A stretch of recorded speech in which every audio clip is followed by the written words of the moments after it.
Given that they've lost time at wielding, Chatsworth suggests that Steelshod push ahead. Alexander and Yoren have insisted that every member of the company be at least passable at riding and own a horse, even the infantry fighters. This gives them the mobility to do as Chatsworth asks. So, all of Steelshod rides hard for Kilchester. They make good time, riding throughout the day. At night, they hear wolves howling. It only takes a few days to reach Kilchester. They arrive after dark, and they find the keep under siege. And not by Svards. Wigglesworth and Volk have arrived, their army encamped north of Kilchester. They see figures walking the walls, bobbing torchlight in the night. And even in the darkness, they can make out thick coils of smoke rising up from within the walls, as if there were several fires recently doused. They're quickly ushered into another war council in Wigglesworth's tent. The keep has fallen. The Svards have beaten them there, and they're inside Kilchester. They believe the defenders to be relatively sparse. Wigglesworth and Volk are planning to storm the keep with full force come the dawn. Alexander and Yoren have other plans. As soon as they got close, they felt a faint thrumming in the air. Alexander can feel the hilt of his sword warm to the touch, seething with energy, reacting to magic inside the walls of the keep. There are priests inside, and they're in the midst of something. Hubert can sense it better than most. Maybe it's because of his experience with witchcraft, or just because he's sensitive to the magic of the world. But he senses a vast stirring of power, permeating the entire keep. Whatever the Svardic priests are doing, he believes it's a major ritual. And it's happening right now. Alexander and Yoren propose an immediate midnight strike against the Svards. Steelshod will infiltrate Kilchester, throw open the gates to the inner and outer keeps, and the army will charge. They want to go in now. The War Council is uneasy, nervous. Some of Wigglesworth's advisors caution against this recklessness, but Steelshod can tell that this anxiety is, at least in part, a direct result of the Svardic magic radiating out of the keep. Alexander looks Wigglesworth in the eye and asks that they be given the chance to take action now, lest they regret it tomorrow. Volk comments that, for all their arrogance, Steelshod is competent. They were instrumental in ensuring that he and Varley made it to Crowfield safely. Wigglesworth nods in assent. He attaches a significant portion of his horse, under Lord Mandan Beck of Beckborough, to go with the Steelshod cavalry. He and Volk will take the majority of the host and assemble on the opposite side to draw attention. Kilchester has 2 main gates and a smaller postern gate. Beck's knights, along with most of Steelshod, mass in the shadows, with a view of the western gate. Their job is simple. Wait for the signal, for the gates to open. Yoren assembles his strike team. He takes the stealth-minded, of course. Prudence, Kara, Chauncey, Amos, and Hubert each have unique skills in this area. They also take a number of adept ground fighters: Leona, Gunnar, Miles, Bear, Perrin, Ben, and Pierre. The second group stays further back some distance from the wall. The stealth team studies the patterns, such as they are, of the sentries on the ramparts. They reach the bottom of the walls under cover of darkness. Yoren and a few others scale the walls freehand. They quietly slit a Svardic throat or two and drop down a rope for the others to follow. The team makes their way down. On the way, Hubert feels the sense of gathering energy coalescing around them. At the bottom of the wall, they see something unnerving. The base of the outer walls are marked with Svardic runes, dozens of them, painted in thick, dark fluid that may be drying blood, coiling out along the wall in both directions. Once inside the keep, they see the wreckage of the inside of Kilchester. Several buildings have been reduced to a smoking ruin. Notable among them is what once was the large Tarathi church, for which Kilchester is named, now reduced to a still smoldering husk. Dead Tarathi priests have been placed on spikes around the ruined church. The streets are littered with debris. burnt-out hovels, and the dead defenders of Kilchester. There's an encampment, a smattering of Svardic tents gathered around a few dying cook fires. It seems to be a small number, though. Either the Svards managed to take Kilchester with a token force, or most of them have moved on. They know the gatehouse will be well guarded. There's no chance to clear it up silently. So they split up, the hard hitters making for the gatehouse, while the sneakiest of the group head inward. They hope to scale the next walls and get into position to open the inner gates before the alarms are raised. After a series of close calls, Yoren and his stealth team are in position. 6 guards at the inner gatehouse. Leona and the others have counted 8 at the outer gate. Everyone takes their places, waiting for the signal. An alarm goes up from the outer wall. Wigglesworth has been spotted. As Svards rush out of the gatehouse to see what's going on, Steelshod hits hard and fast. Both fights are over quickly. Leona, Gunnar, and the others were well armed and armored and cut down the surprised Svards. Yoren and his second team are less directly threatening. But a few blades in a few backs, an alchemical dragon fire immolating 2 of the Svards, and Yoren's flurry of steel are enough to end it nearly as soon as it begins. Svards are rousing out of their camps, and the ones on the walls are shouting and rushing about. Ben has set up on the wall overlooking the keep and begins sending whistling messengers of death upon the heads of any Svard that seems especially awake and aware of the multi-pronged attack. The outer gates are thrown open in short order. Before long, Beck's knights and the rest of Steelshod come riding through. Steelshod, all told, numbers over 30 by now. Beck has 2 score of knights attached to him. A tide of war horses and iron washing over the half-asleep, under-prepared Svards. Arrows fly, blades flash, and blood spills. Beck and his men push on the far gate to let in Wigglesworth and the rest of the army. Alexander takes a handful of men to the inner keep. These gates open just as Alexander arrives. Yoren and the others were watching for his approach. More Svards in the inner courtyard, and another fight erupts. But the ambience of some foul sorcery still persists. Hubert senses that whatever this Svardic magic is, it is centered in the heart of Kilchester. Dylan takes command as Alexander and Yoren peel away from the fighting. They bring a few members, some of those best suited to fighting on foot. Gunnar, Prudence, Kara, Miles, Bear, and the trio. They fight through what used to be the Lord's Hall and private chambers. Hubert senses them getting closer. The halls are littered with more dead.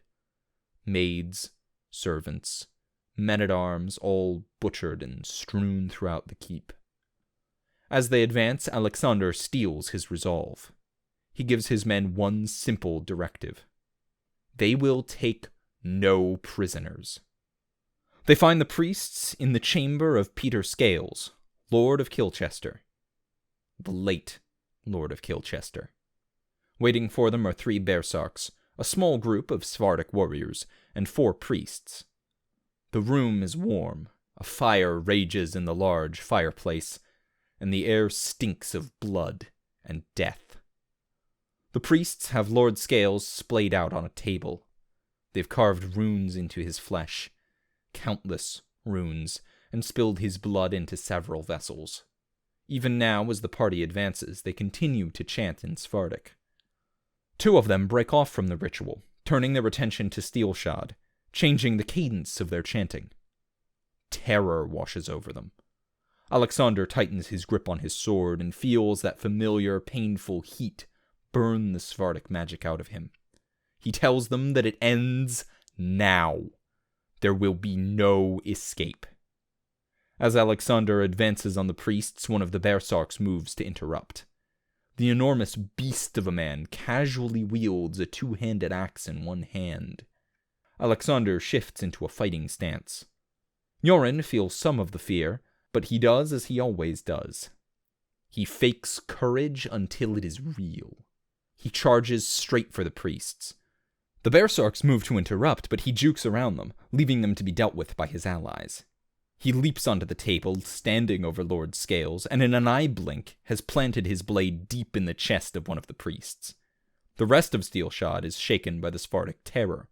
Hubert tells his comrades to take heart, trying to shake away the effect. Several of the company falter, however.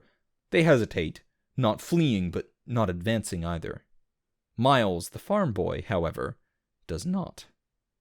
Ever since they set foot in Kilchester, he's been silent. As they walked past the desecrated church, the slaughtered priests and peasants, and now this.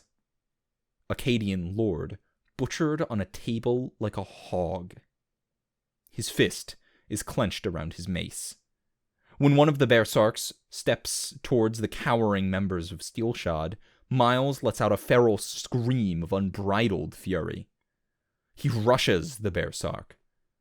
Miles has the attitude and demeanor of a small man. Meek, quiet, skittish. But he is a full head taller than Alexander when he doesn't slouch. With broad shoulders and arms from years of farm work, and he's been training twice as hard as every other new member for well over a month. The Bearsark staggers under the onslaught as Miles smashes into him, pounding again and again with his heavy iron mace, leaving huge, ugly dents in the Bearsark's iron plate. He manages to kick the Bearsark's feet out from under him, drops down to kneel on the massive Svard's chest, and keeps smashing his mace into the Bearsark's face, screaming incoherently all the while. Surprisingly, two of the most bloodthirsty members of Steelshod are the most affected by the fear. Bear and Leona struggle even after Hubert reminds them that the Sephardic fear is nothing but a trick, a spell. Gunnar, faring a little better, moves to Alexander's flank as the third Bearsark goes to engage Steelshod's commander. But Bearsarks hit hard, and Gunnar and Alexander aren't rocking quite as many sequential crits as Miles managed. The two of them are hard-pressed. Yoren moves to slay another priest, but the priest spits a new Sephardic enchantment at him. Yoren's faith in Torath, a fire that sustains him, is winked out under the magic. Yoren freezes mid-stroke. His legs betray him, and he turns to run. The priests keep chanting, and Yoren keeps fleeing. Until Kara ducks past the Bearsark melee, and the priest spouts two new decorations from his chest, oak shafts and goose feather flights. He dies, choking on his own blood. The enchantment lost. Agrippa and Hubert move to assist Alexander and Gunnar. Agrippa hits one of the Bearsarks in the knee with his warhammer. The placement of the strike is perfect, like only an anatomical genius could manage. The Bearsark's leg goes out beneath him, and Alexander presses his advantage. Hubert, meanwhile, shifts behind the Bearsark that is intent on hammering Gunnar into a messy paste on the floor. Steel needles, gifts from Isabel, flash in both hands as he begins stabbing the Bearsark in every uncovered scrap of flesh. It takes a lot of poison to dose a Bearsark. Eventually, though, the Bearsark's blows begin to falter. Gunnar ducks under a clumsy swing and slams his shield into the Bearsark's armpit. He drives his sword between a gap in the armor, and the Bearsark dies, with a shudder as 2 feet of steel perforate his abdomen. The Sephardic warriors had been staying close to the priests, but they move to intervene as they see the Bearsarks falling. As the second priest died, however, Yoren, Bear, and Leona have come to their senses. They join the fray, and there's no doubt it will be over quickly. And as the Svards die, Alexander advances on the 2 remaining priests. They've stopped chanting over Lord Scales. In Middish, one of the priests tells Alexander that they are too late. The ritual is complete. Kilchester will fall. He steps forward, shouting another Sephardic chant. Another wave of fear washes over them. Alexander feels the sword burn in his hands, but it doesn't even slow his stride. A single flash of his blade and the Sephardic priest topples backwards, blood gushing from his throat. The fear dissipates. Alexander turns to the last priest.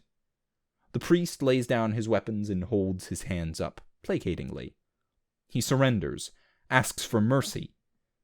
Hubert advances and begins binding the priest's hands and feet. In a cold, almost emotionless voice, Alexander asks what, exactly, they have done. He promises mercy if the priest answers honestly. The priest tells him that they have worked a great ritual over Kilchester, written in the blood of those deeply connected to the keep, that have lived their whole lives here. Lord Scales, master of Kilchester, is the keystone.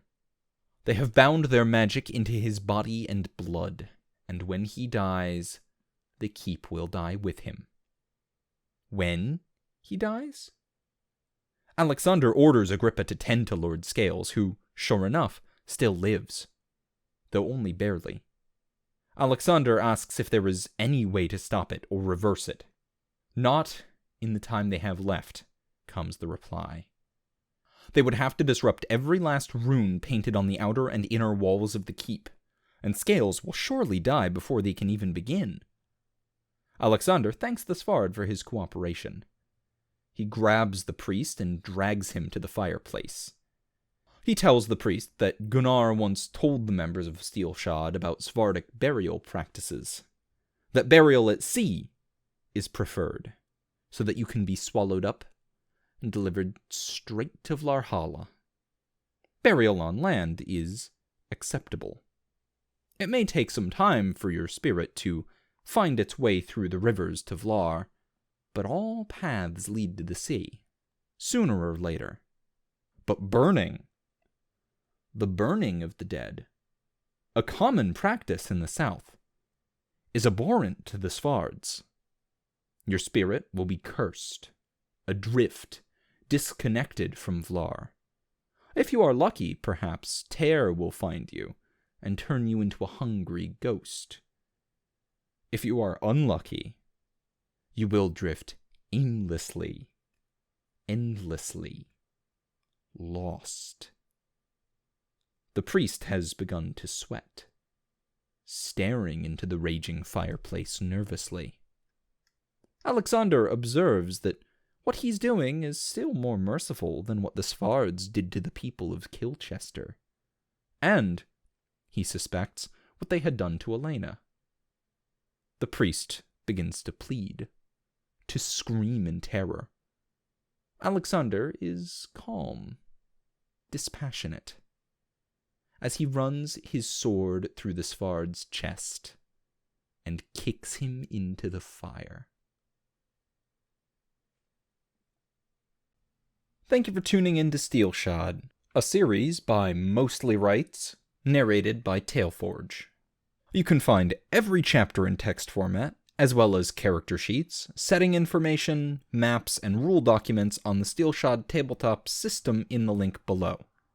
If you'd like to support the channel, you can pop down to the description and use the Patreon link for recurring donations, the paypal.me link for one-time donations, the Teespring link for shirts with the incredibly cool background art by Nobody, or use the DriveThruRPG affiliate link the next time you're looking to try a new system. If you'd like to support the author, you can find Steelshod merch on the MostlyRights.com store, or donate to the Mostly Rights Patreon, which are both linked on reddit.com/r/mostlyrights down below.